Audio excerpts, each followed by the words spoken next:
بسم اللہ الرحمن الرحیم۔ السلام علیکم۔ سلطان صلاح الدین ایوبی ہماری تاریخ کا وہ عظیم شخص جس نے بیک وقت نہ صرف یورپ کے صلیبی بادشاہوں کے خلاف بلکہ مسلمانیوں کی غداریوں اور مسلمان قبیلوں کے اندرونی سازشوں اور خلافت کے تمام مکاریوں اس کا مقابلہ کر کے فلسطین کو آزاد کروایا اور اسلام کو ایک بہت بڑے خطے تک پھیلایا۔ سلطان صلاح الدین ایوبی کی زندگی کے واقعات کا سلسلہ جاری ہے۔ سلطان صلاح الدین ایوبی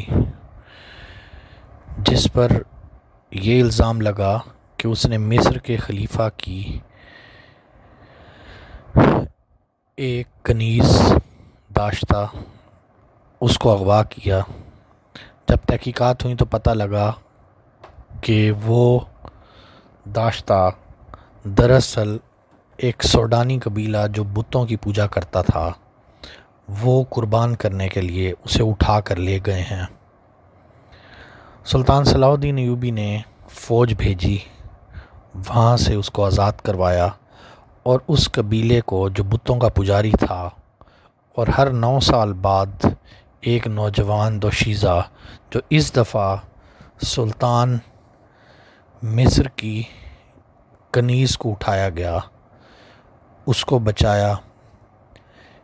اس کے رد عمل میں سوڈانی قبیلہ وہ اس کا دشمن ہو گیا۔ دوسری طرف سوڈانیوں کا لشکر جو مصر کے لشکر کے ساتھ مل کر جنگ کرتا تھا، اس لشکر کے بہت سے غداروں کو سلطان ایوبی نے عہدے سے ہٹایا۔ ان سوڈانیوں نے جن کو غداری کی وجہ سے عہدے سے ہٹایا گیا تھا، انہوں نے ان بتوں کے پجاری قبیلے کو اس بات کی شہ دی کہ آؤ مل کر سلطان ایوبی کو شکست دیتے ہیں۔ تو سلسلہ یہاں سے شروع ہوتا ہے۔ سوڈانیوں کے لشکر میں اضافہ ہوتا جا رہا تھا۔ 2 سال پہلے ان کی جو بغاوت پوری طرح ناکام ہوئی تھی، دوسری کوشش کی تیاریاں انہوں نے شروع کر دی تھیں۔ صلیبیوں نے ان کی مدد کا وعدہ کیا ہوا تھا اور جاسوسوں کی ایک بہت بڑی تعداد مصر میں داخل ہو گئی تھی۔ سوڈانیوں کا حملہ ایک نہ ایک روز ہونا ہی تھا، لیکن یہ اچانک ہو گیا۔ وجہ یہ تھی سلطان ایوبی نے جس سوڈانی قبیلے کے مذہب پر فوجی حملہ کیا اور ان کے دیوتاؤں کا مسکن تباہ کر دیا تھا، یہ وجہ معمولی نہیں تھی۔ مصر میں جو سلطان ایوبی کے مخالفین تھے انہوں نے اس اقدام کو اس کے خلاف استعمال کیا۔ سوڈانی فوج کے ہٹائے گئے عہدوں کے باغی کمانڈروں کو بھی موقع مل گیا، یہ سب فوراً حرکت میں آ گئے۔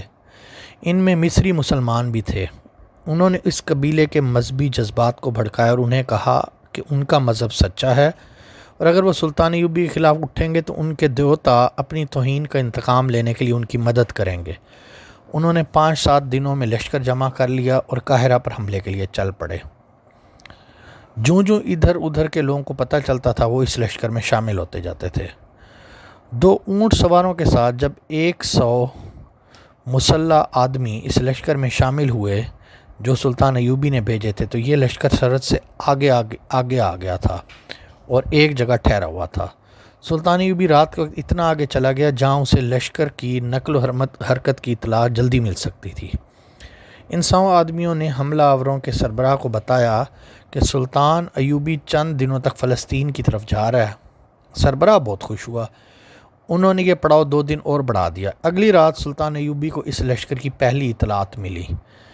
اس سے اگلی رات اس نے 50 سواروں اور 5 منجنیقیں بھیجیں جن کے ساتھ جلنے والا مادہ ان کی ہانڈیاں تھیں، انہیں گھوڑا کھینچتا تھا۔ آدھی رات کو جب سوڈانی لشکر سویا ہوا تھا تو ان کے اناج کے ذخیرے پہ ہانڈیاں گرنے لگیں۔ تھوڑی دیر بعد آگ سے جلتے ہوئے تیر آئے اور ان کے شعلے اٹھنے لگے۔ لشکر میں بھگدڑ مچ گئی۔ منجنیقوں کو وہاں سے فوراً پیچھے بھیج دیا گیا۔ 50 سواروں نے 3-4 حصوں میں تقسیم ہو کر اتنے تیزی سے گھوڑے دوڑائے کہ لشکر کی سائیڈوں کے لوگوں کو کچلتے اور برچھیوں سے زخمی کرتے ہوئے غائب ہو گئے۔ لشکر کے سپاہیوں کو سنبھلنے کا موقع ہی نہ ملا۔ آگ کے شعلوں سے جہاں اناج کا ذخیرہ جل رہا تھا وہاں اونٹ اور گھوڑے ادھر ادھر بھاگنے لگے۔ سلطان ایوبی کے سوار ایک بار پھر آئے اور تیر برساتے گزر گئے۔ وہ اس کے بعد نہیں آئے۔ دوسرے دن اطلاع ملی سوڈانیوں کے کم از کم 400 آدمی آگ سے، گھوڑوں اور اونٹوں کی بھگدڑ سے اور چھاپہ مار سواروں کے حملے سے مارے گئے ہیں۔ تمام تر اناج ان کا جل گیا ہے اور تیروں کا ذخیرہ بھی جل چکا تھا۔ لشکر نے وہاں سے کوچ کیا اور رات ایسی جگہ پڑاؤ کیا جہاں ادھر ادھر مٹی کے ٹیلے تھے۔ اس جگہ حملے کا خطرہ نہیں تھا۔ اب رات کو گشتی دستے بھی پڑاؤ سے دور دور پھر رہے تھے، مگر حملہ پھر بھی ہوا۔ اس کا انداز بھی گزشتہ رات کی طرح تھا۔ لشکر کے سربراہوں کو معلوم نہیں تھا کہ ان کے جو دستے گشت کر رہے تھے وہ سلطان ایوبی کے چھاپہ ماروں کے حملے میں آ کے مارے گئے ہیں۔ تیر اندازوں نے ٹیلوں سے آگ سے جلتے ہوئے تیر چلائے اور غائب ہو گئے۔ صبح نکلنے تک یہ سلسلہ جاری رہا۔ ان سے گزشتہ رات کی نسبت زیادہ نقصان ہوا۔ شام کو سلطان ایوبی کا جاسوس اعظم علی بن سفیان نے سلطان ایوبی کو اپنے جاسوسوں کی لائی ہوئی یہ اطلاع دی کہ کل دن کے وقت سوڈانی لشکر اس انداز سے پیش قدمی کرے گا کہ رات کو حملہ کرنے والوں کا ٹھکانہ معلوم کر کے اسے ختم کیا جائے۔ سلطان ایوبی نے اپنے قریب کچھ فوج رکھی ہوئی تھی۔ اس نے رات کے وقت حملہ نہ کرایا۔ اسے معلوم تھا اب دشمن چوکنا ہوگا۔ اگلے روز اس نے 400 پیدل سپاہی سوڈانیوں کے لشکر کے دائیں طرف آدھے میل کے فاصلے بھیج دیے اور 400 بائیں طرف۔ انہیں یہ ہدایت دی کہ وہ آگے کو چلتے جائیں۔ دونوں دستے جنگی ترتیب میں سوڈانیوں کے برابر گزرے تو سوڈانیوں نے اس خطرے کے پیش نظر اپنی فوج کو پھیلا دیے کہ یہ دستے دائیں یا بائیں یا پیچھے سے حملہ کریں گے۔ سلطان ایوبی کی ہدایت کے مطابق اس کے کمانڈروں نے اپنے دستوں کو پیچھے لیتے گئے۔ سوڈانی دھوکے میں آ گئے۔ انہوں نے اپنے لشکروں کو دائیں بائیں پھیلا دیا۔ اچانک سلطان ایوبی کے 500 سواروں نے ٹیلوں کی اوٹ سے نکل کے سوڈانیوں کے سینٹر والے حصے پہ حملہ کر دیا، یعنی وسط میں، درمیان میں۔ یہاں ان کی اور اعلیٰ کمان موجود تھی۔ گھوڑ سواروں کا یہ حملہ اچانک اور بےحد شدید تھا۔ سارے لشکر میں بھگدڑ مچ گئی۔ سائیڈوں سے پیدل چلنے والے تیر اندازوں نے تیر برسانے شروع کر دیے۔ اس طرح صرف 1300 سپاہیوں کی فوج نے کم از کم 6000 کے لشکر کو بھگدڑ میں ایسی شکست دی کہ صحرا لاشوں سے بھر گیا۔ سوڈانی قید میں بھی آئے اور بھاگے بھی۔ بھاگنے والوں کی تعداد تھوڑی تھی۔ یہ سوڈانیوں کی دوسری بغاوت تھی جو سلطان ایوبی نے انہی کے خون میں ڈبو دی۔ اس دفعہ سلطان ایوبی نے ڈپلومیسی سے کام نہیں لیا۔ اس نے جنگی قیدیوں سے معلومات حاصل کیں اور ان تمام کمانڈروں اور دیگر حکام کو قید میں ڈال دیا جو اس بغاوت میں شریک تھے۔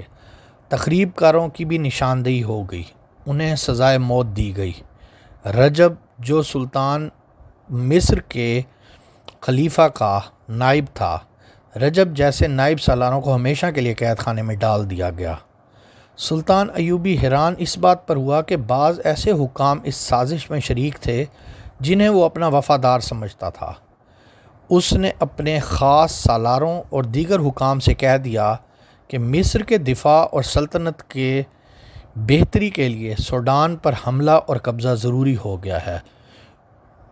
اس نے خلیفہ العاضد جو مصر میں خلیفہ بنا ہوا تھا محافظ دستہ واپس لے لیا اور اسے عہدے سے ہٹا دیا اور اعلان کر دیا کہ اب مصر کی خلافت عباسیہ کے تحت ہے اور یہ بھی خلافت کی گدی یا خلافت بغداد سے کنٹرول کی جائے گی۔